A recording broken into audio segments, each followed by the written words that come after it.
You ever see someone's face go so pale, so quick, you wonder if their soul just up and left the building? That was Karen, well, Brenda, technically, the moment I told her she was trespassing on my private lake. There I am, barefoot on the dock, one hand on a brand new no trespassing sign, the other waving at Brenda in her pontoon like I'm the grand marshal of the world's worst parade. Engine coughing, neighbors gawking, sunscreen and lake water hanging heavy in the July heat in Brenda. She goes so white, you'd think she'd seen a ghost. Or maybe just the end of her little reign. Thing is, this wasn't about me being stingy with the swimming hole. Nope. This was about Brenda, the self-appointed queen bee of our HOA, trying to stick the entire neighborhood with a $2.3 million bill. Suppose shared waterfront rights. Yeah, you heard me. She'd been plotting this since the day I inherited the place, thinking I'd be an easy mark. Boy, did she misjudge her opponent. Now, let me back up, because I know you're probably thinking, why didn't I just tell her to shove off and be done with it? Well, that's the thing about these HOA types. They don't just come at you head on. They circle. They scheme. Sometimes, you don't even realize you're in a war until you're knee-deep in it. 6 months before all this, I was in Phoenix, burnout, fresh off a divorce, and wondering when my life took such a wrong turn. Then I get the call. My grandfather, Ezra, is gone. Left me everything up in Millbrook, Wisconsin. Whole lakefront estate. Grandpa wasn't just some rich old guy. Around Crystal Lake, he was basically mayor. Nearly 850 acres. Over 2 miles of shoreline. The man ran the place like his own little summer camp. Fish fries, borrowed boats. A guest cabin for every stray cousin who came through town. Every summer of my childhood is wrapped up in that place. The creak of old dock boards, the smell of pine needles and fish guts, the stubborn promise that he'd fix the old mill foundation next year. And then, before the dust even settled, Brenda Hutchinson materializes. She's what happens when HOA power goes to someone's head. 52, tennis whites. Never seen her with a racket. White BMW with community first plates, that permanent smile like she's daring you to object.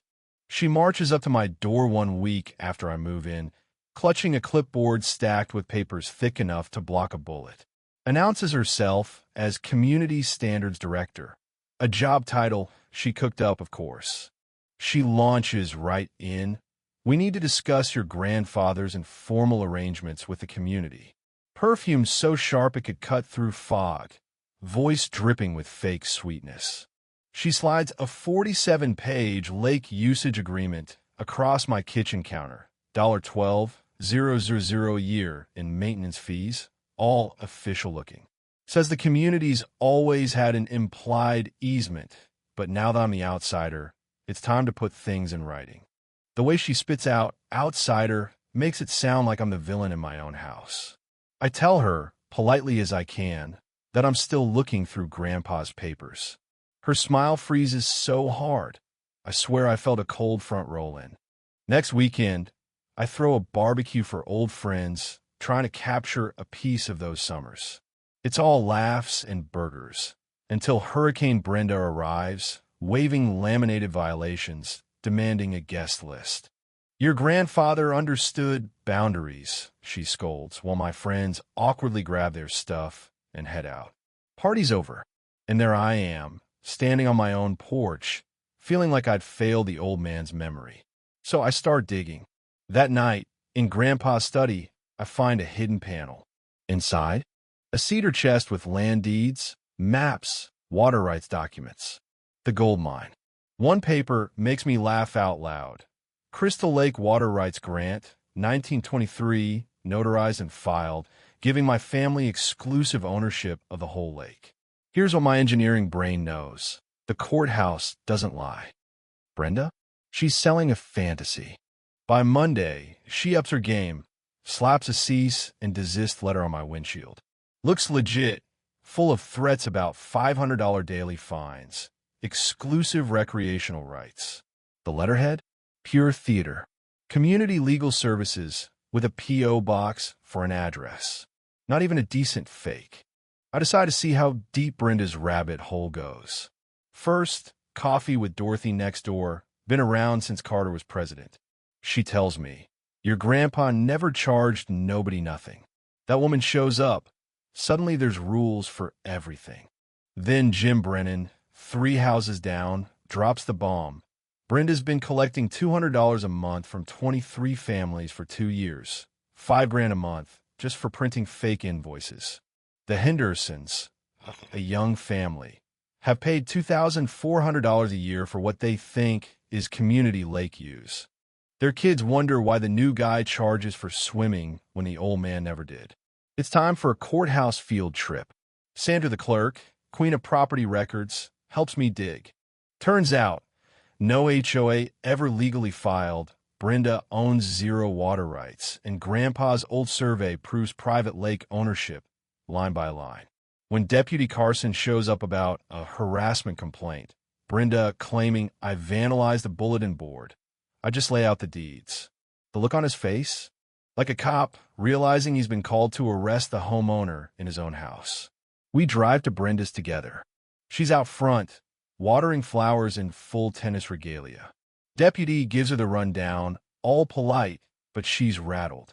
Starts talking about community traditions and how we always shared the lake. Sure, I tell her. Sharing's one thing. Charging folks for property you don't own? That's theft. Word spreads.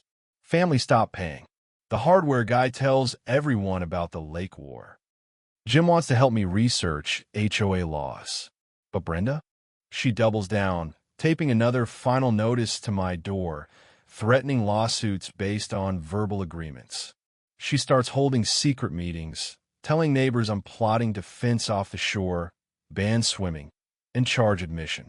She even gets kids to ask me if I'll let them swim. Psychological warfare. I check with the township office. No permit, no insurance, no HOA. Nothing but hot air. But here's the twist. Turns out, 3 other families own their own bits of shoreline too. Brenda's been conning folks who never even needed her permission. I crash her community meeting. 40 folks, Brenda at the front, running slides about lake overcrowding. She warns about lawsuits, property value drops, the end of days unless they hand her more power. I wait until Q&A, then ask real loud, who exactly gave you the right to manage the lake? She stammers about traditions. I start passing out the original deeds and water rights docs. Murmurs build. People double-check their own deeds, some for the first time in years. Then Brenda makes her fatal mistake. Admits to collecting $8,200 for lake maintenance. The Hendersons stand up, asking what they've actually been paying for. Dorothy pipes up. Ezra never charged a penny.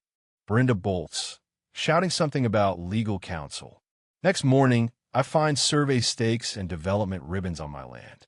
Turns out Brenda filed an inquiry to subdivide my property for a community recreation facility, plans for a boat launch, parking lot, even rental cabins. She'd forged resident signatures, claiming full support. But when I checked, neighbors said they'd signed a petition about boat safety, not development. At this point, Brenda is running a full-blown scam. She plants fake news in the local paper, painting me as some villain. Neighbors start showing up, wringing hands, asking if I'll fence them out. Little Tommy even asks if he can earn swimming privileges by mowing my lawn. Brenda's masterpiece? Telling people I might block emergency boats and let folks drown, unless she's in charge. That's when I call a real attorney, Rebecca Storm. She tells me Brenda's crossed the line into criminal fraud. Document everything, she says, and let Brenda hang herself. I set a trap, drop hints that maybe I consider compromise. Brenda bites, starts plotting even bigger. That weekend, I finally opened Grandpa's lock cedar chest. Combo turns out to be my birthday. Inside, conservation contracts with the state going back decades. Turns out, Grandpa had been paid by the state, nearly $50,000 a year, to protect the lake as a critical watershed. He'd set up a trust, naming me beneficiary. There's even more. federal protections, endangered species, and requirements for public access. Free, not fee-based. Brenda's plan would have triggered $50,000 a day in fines. Rebecca nearly laughs when I tell her. Her advice? Let Brenda file. The feds will eat her alive. Meanwhile, I start real community programs, free boat rides, fishing lessons, conservation classes, everything Brenda promised but real, legal, and actually funded. Jim and Dorothy help gather evidence. Sarah Chun, who runs the diner, keeps notes on Brenda's backroom deals. We build a paper trail. Brenda's maintenance fund, full of wire transfers crossing state lines. Hello, federal fraud. July 4th, I launched the new festival. Music, food, conservation booths, a kids' fishing contest. Even former Brenda supporters show up. That's when Brenda storms in, waving a fake safety inspector badge and declaring the event illegal. I hand her a folder full of permits, insurance, legal docs. She's got nothing. Then she tries to flash her fake HOA certificate for the crowd. Phones come out. The local news zooms in. I take the mic, lay out the real deeds, the federal protections, the trust. Then, right on cue, Sheriff Martinez and the FBI step in, slap the cuffs on Brenda. Mail fraud, wire fraud, forgery, obstruction. There's a moment of stunned silence. Then the crowd erupts. Nervous laughter, applause, a few folks in tears. But here's the best part. The celebration goes on. We keep the festival alive. Kids swim, neighbors eat, music plays. Brenda? She pleads guilty, pays restitution, and is barred from ever managing so much as a bake sale again. Her supporters drift away, families get their money back, and we rebuild new docks, restored shoreline, legit community council. Over time, the festival grows, local businesses thrive, kids learn conservation, and the state turns our story into a case study. Me? I find purpose in stewardship, honor my grandpa's legacy, and maybe even start seeing someone new. Turns out, saving a lake brings people together in more ways than one. You want a moral? It's this. Sometimes the fight chooses you.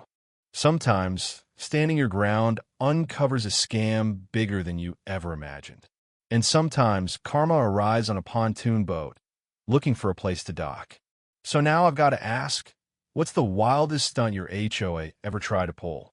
Ever caught someone in a scam like this? Drop your stories below. Let's see if anyone can top Brenda's greatest hits. And hey, keep your eyes open, your paperwork tight, and remember, sometimes justice comes wrapped in irony and a whole lot of sunscreen.